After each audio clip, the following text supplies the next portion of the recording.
¿Por qué te gusta Spider-Man 2? No te pregunto por qué es buena película, ni por qué es una excelente adaptación del personaje. Te pregunto por qué te gusta a ti. Quiero decir, en lo personal a mí me agrada Peter, me agrada cómo está caracterizado y cómo una película en sí está montada. Pero más allá de eso, quiero que te preguntes por qué es especial, o por lo menos por qué es más especial para ti que, no sé, Hulk de 2003. ¿Por qué le tienes más cariño a Spider-Man que a cualquier escena de esto? Está claro que no es Wolverine o el ausente de Scott Summers, es solo una película sobre un tipo, un pobre universitario jodido más al que le pasan cosas malas, tal como a Daredevil en esa bizarra película con Ben Affleck o como a Logan, al que se le murió la novia, muchas veces. Así que eso, ¿cómo es que tu yo de 10 años dijo, amo esta película, y tu yo actual lo mantiene aún luego de crecer y tener muchas perspectivas y experiencias cambiantes? ¿Qué se mantiene en la película? Bueno, es muy sencillo de responder. Es hasta evidente realmente si nos ponemos en contexto de época por qué resaltó tanto. Pero antes de eso, quisiera que nos refresquemos un poco la memoria. La película es una secuela, una continuación de acontecimientos que cambiaron a los personajes de pies a cabeza. Peter siguió creciendo. Ahora tiene un trabajo de repartidor y la universidad está más presente en su vida.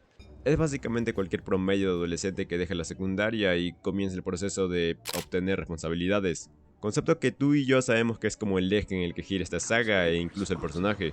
Cosa que voy a contradecir, pero eso más adelante. El punto es que Peter tiene la vida que bien tú o yo podríamos tener.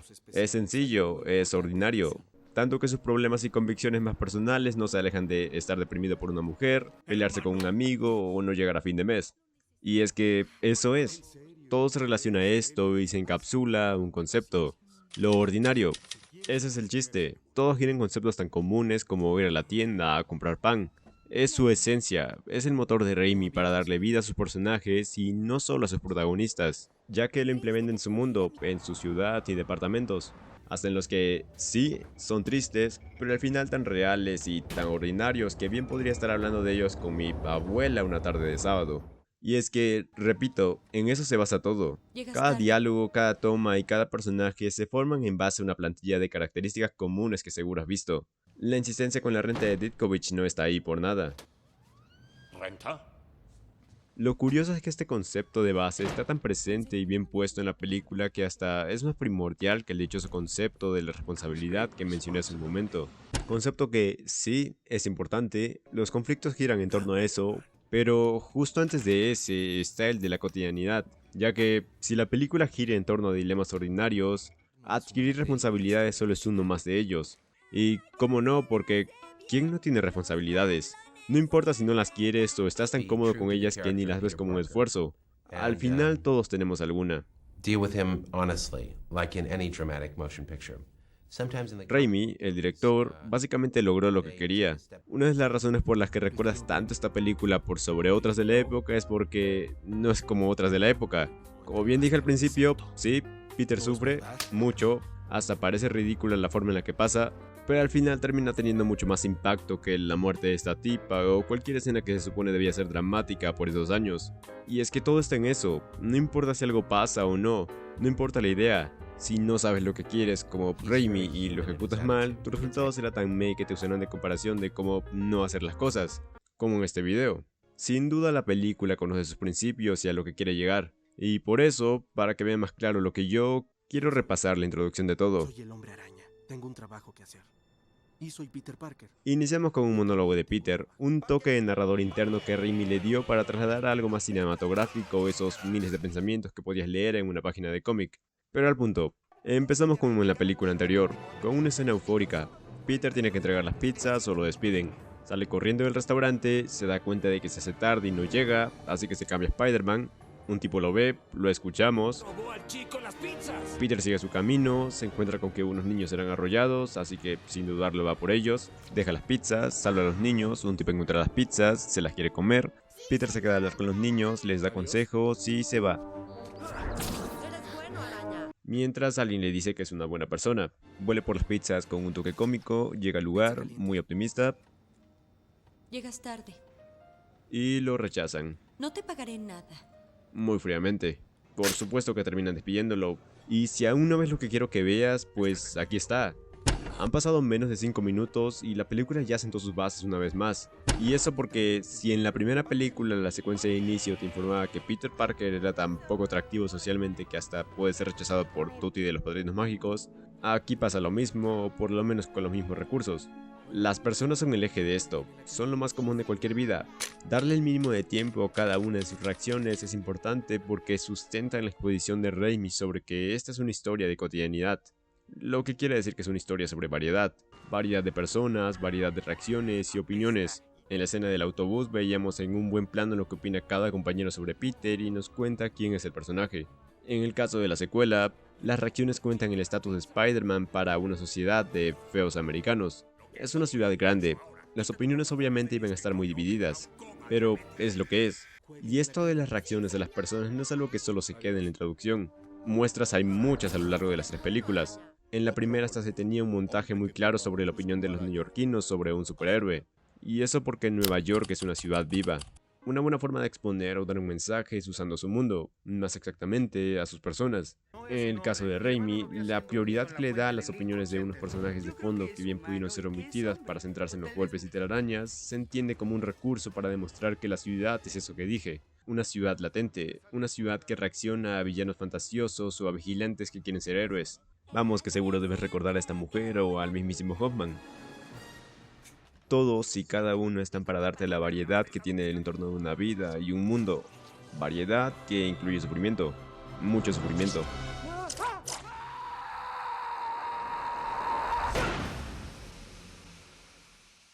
La tragedia es algo que está presente aquí, algo tan obvio que no voy a mencionarlo. Tanto. Así que vamos un poco más a la cabeza de Peter. Él está jodido. Está tan implícito que es hasta ridículo lo que pasa. Algunos pueden decir que es real, pero vamos. Apuesto que cualquiera ha tenido una etapa en la que los problemas se acumulan estúpidamente, como si fueras el juguete preferido de Dios. ¿Hermano?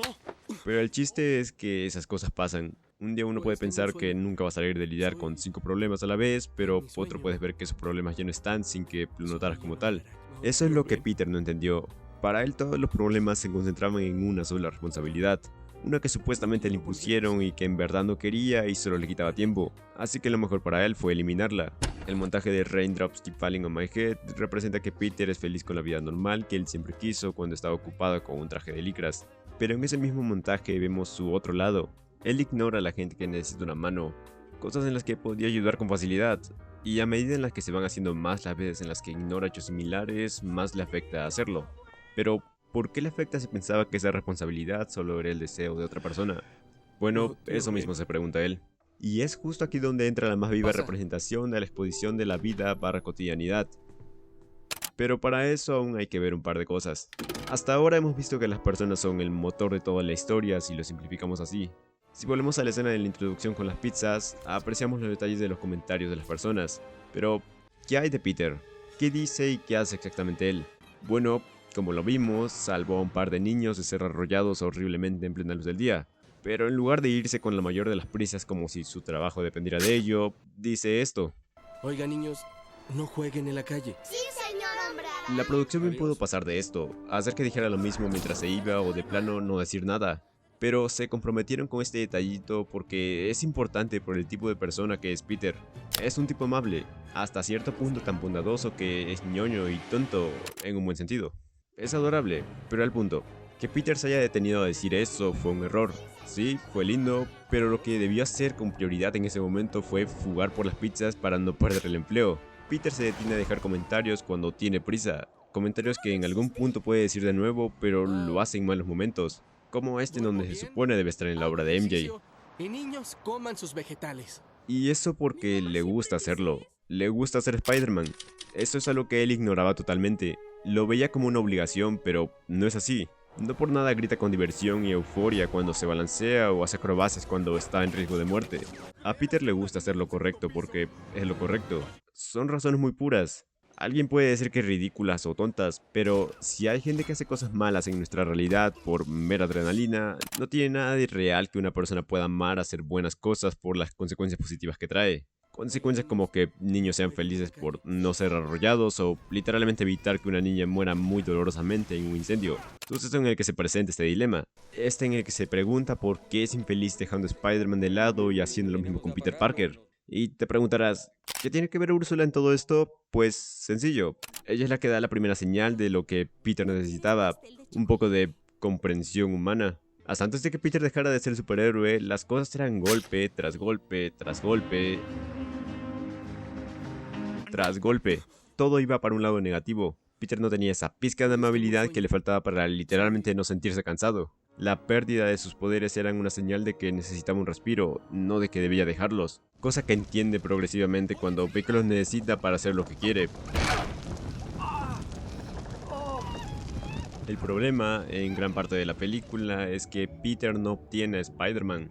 Quiero decir, no obtiene ese lado amable y comprensivo que da literalmente a toda su ciudad cuando puede y hasta cuando no. Y para ser más claros, me gustaría usar otro tipo de referencia. Más precisamente el chiste de Pagliacci, este extracto de Watchmen que seguro debes conocer y que si no... Un hombre va al médico, le cuenta que está deprimido, le dice que la vida le parece dura y cruel, dice que se siente muy solo en este mundo lleno de amenazas donde lo que nos espera es vago e incierto. Este vendría siendo Peter y su postura por gran parte de la película. El doctor le responde, el tratamiento es sencillo, el gran payaso Pagliacci se encuentra esta noche en la ciudad, vaya a verlo, eso lo animará. La actitud de Pagliacci con el mundo vendría siendo la actitud de Spider-Man con Nueva York, pero continúo. El hombre se echa a llorar y dice... Pero, doctor, yo soy Pagliacci. Soy consciente de lo que va el poema original en el que se basó Moore. En sí se orienta a un personaje trastornado con depresión y quién sabe otros problemas en la cabeza, pero esta cita, o por lo menos esta interpretación que deja de lado alguna que otra cosa, combina muy bien con la idea a la que quiero llegar con Spider-Man. La cita habla de un payaso, uno triste al que le llega gente triste para dejar de serlo. Pero, ¿qué hace el payaso del pueblo cuando él está triste? ¿Quién es su Pagliacci? Bien, en primeras, no tiene un Pagliacci, cosa que Peter Parker tampoco tenía, o por lo menos eso hasta que... Úrsula le comparte un poco de pastel, un sencillo y ordinario pastel. Un acto amable, probablemente con intenciones de pretenderlo, pero amable al fin y al cabo. Todo lo que necesita un hombre, o por lo menos un hombre sano, para no creer que no hay esperanza es un poco de humanidad que provenga de otra persona. Idea que se sustenta mucho más con el posterior discurso de May que... Dios. Es meloso, pero me gusta. Es esperanzador si lo vemos junto con toda la basura previa que le ha pasado a solo esta persona. En sí me habla de héroes, de personas que hagan a uno creer que se puede resistir un poco más. Un discurso que está para calzar con Spider-Man, pero que también fácilmente puede relacionarse con lo que es un payaso como Pagliacci para su pueblo, o como fue Úrsula para Peter con solo una rebanada de pastel. Con lo que volvemos a la misma base que comenté al inicio. La plantilla que trazará todo aquí se basa en lo común. Acciones comunes. Tanto así que el comienzo de la quitada de venda de Peter se da por un gesto en el que puede verse reflejado, o para ser más exactos, en el que puede ver reflejada la imagen de Spider-Man que él siempre da. Es la imagen humana que necesitaba urgentemente antes de cometer otra decisión tan estúpida como abandonar su identidad en un cesto de basura. Y hablando del inicio, ¿sí recuerdas la pregunta? Bueno, espero ya tengas una respuesta, porque yo tengo la mía. Estas películas de Spider-Man son recordadas porque, sí, adivinaste, nos identificamos. Una respuesta que seguro podías esperar porque se repite más que el origen de Batman en el cine, pero aquí quiero extenderlo un poco más. A la gente le gusta verse representada en una pantalla, no importa si es superficial o algo más complejo como en este caso. A la gente le gusta verse a sí misma, más si pueden exponer sus sentimientos y convicciones más internas y mucho más si les enseña que no son un caso único sin solución. Esta película, después de todo, es una de superhéroes, con drama, comedia y todo lo que quieras, pero al final es de superhéroes y cumple con uno de sus más antiguos objetivos, que además de entretener, claro, es esperanzar a la gente, y no solo esperanzarla, sino aclararle las ideas, porque al final se entiende que todo lo que se necesita para pasar los malos días es equilibrio, un balance en el cual las responsabilidades no choquen con el placer. Peter tardó en entender eso. Constantemente mezclaba su gusto por Spider-Man con situaciones que no la meritaban como tal. Es un equilibrio que hasta Mary Jane menciona al final. Con esto se denota más y más que no tiene ningún sentido abandonar la vida como Spider-Man o como Peter Parker cuando en ambas hay responsabilidades y placeres. No son personas distintas, son experiencias distintas dentro de una persona. Darle más a una que a otra y viceversa solo traería los problemas que ya vimos, por lo que la conclusión final es la más acertada. No hay una razón coherente para vivir a medias, es ilógico y siempre lo fue. Idea por la que personalmente le tengo mucho cariño a la película, porque nos expone que cada pequeño aspecto de la vida historia es importante. Si algo es excelente esta película, además de lo que acabo de mencionar, es eso mismo que tiene que ver con el personaje de Úrsula. Vuelvo a repetir, si Pagliacci era el héroe del discurso de May para su pueblo y Spider-Man lo es para su ciudad, esto tiene un mensaje final esperanzador, porque Úrsula lo fue para Peter con solo una rebanada del pastel más común y ordinario que podrías encontrar.